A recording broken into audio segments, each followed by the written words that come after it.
How do you get rid of limiting beliefs? That's the topic of today's video, and I know that's something that a lot of people are interested in, and I just thought, well, it might be useful for you. So there's different ways, of course. One way, which is my preferred way, is I just go and get some coaching or work with someone who's a change worker, and they do whatever they're gonna do. But in reality, I mean, even when you're with a change worker, it's not them that is getting rid of something or that changed something or whatever.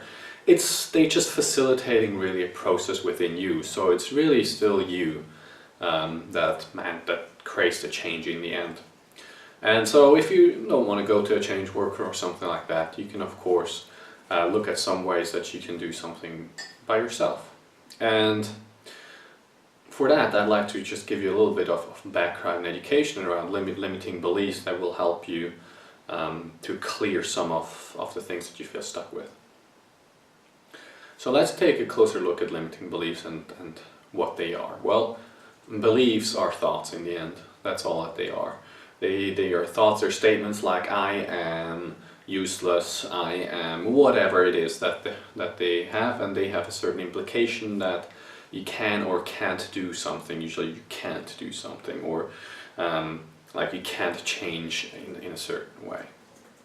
So that's really all that there is to limiting beliefs. Now it is very interesting when people approach me and say, well, I have a limiting belief about money, for example.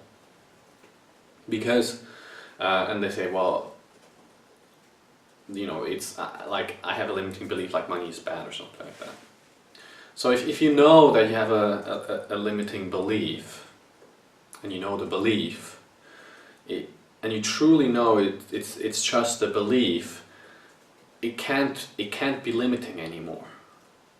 It's impossible for it to be limiting because you've seen that it's not real. That's like walking up to a stick that looks like a rope, and you suddenly see it's not a rope. It's a belief that it's a rope. It's actually not a rope, it's a stick. Well, once you see it's a stick, it loses its power. Let's replace it with a snake. The stick looks like a snake. You get afraid and you think it's a snake. You react to that belief, right? And when you see that it's actually not a snake, you're not going to react to that anymore, because you know it's not real. And so on a very fundamental level, that's really all that you have to recognize. And when I say have to, there's no have to in that. That's a bad formulation. I think it's just a realization, really.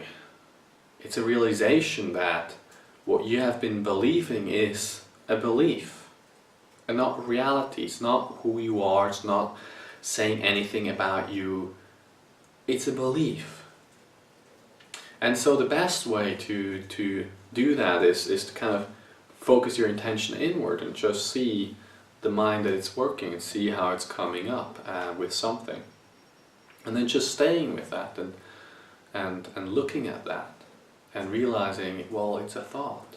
That's a thought. Now, as long as it's just the intellect trying to talk yourself into that this is not real, you are still believing it. You're actually believing it to a degree where you feel like you have to talk yourself into not believing it because it's not real.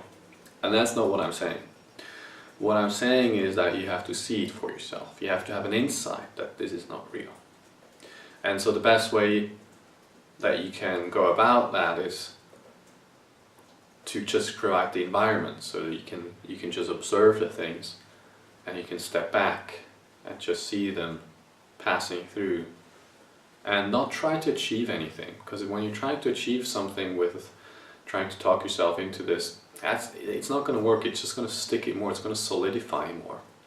When you are non-engaged and observing, you take all the power away from that what you have invested into that belief, because you're now observing it.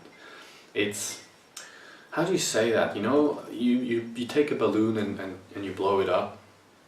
You can only blow up the balloon by putting the effort in to blow up the balloon. You have to exhale air into it. And that's a bit the same with limiting beliefs or beliefs in general. You have to put energy into it, attention and all of that, for it to stay there, because it's a belief, it's not real. And so by disengaging and observing, you're providing the fertile ground for things to unravel themselves. And I believe this is one of the easiest ways to go about it. Now, of course, you can have an insight at any point. You don't have to do this stuff that I've told you. I just found it useful because it kind of shines a light on what's happening. You start to notice. And the key word here is you start to notice. Again, it's noticing, it's disengaged, it's bringing the spotlight of awareness to what's happening. And there's no judgment, there's nothing else going on. It's just noticing. Because in order for the limiting belief to stay, you put more energy into it, you put judgment on it, and there's just more energy, you get more and more entangled. It's like quicksand, and you struggle and struggle more against it, and the more and more you struggle against it, the more and more you're telling yourself it's real. The more and more you're trying to get out of it, and that's not working. It's the relaxing of the effort. It's the non-doing, it's the observing, the noticing that entangles the whole thing and just lets it unravel and pass by. And while I'm not a big fan of techniques and practices and all of that, I just find this a useful way to become aware of what's happening inside of you. So if that resonates, you can do that, and that's very cool to do so, but you don't have to go into this direction. You have to know yourself what's the most useful for you. And you can just have really also conversations with people, because sometimes when you have conversation, things come to light that you weren't aware of before. They were kind of in the background. That's why I like to go to change workers, to coaches or other people, because they shine a light a bit more on the blind spots. And they are called, they're blind spots for a reason, and because you're not aware of them. So working with someone, I think, is really the best way to go about this. But anyways, give it a try. If you liked it and you know someone who would benefit from this video, please share it.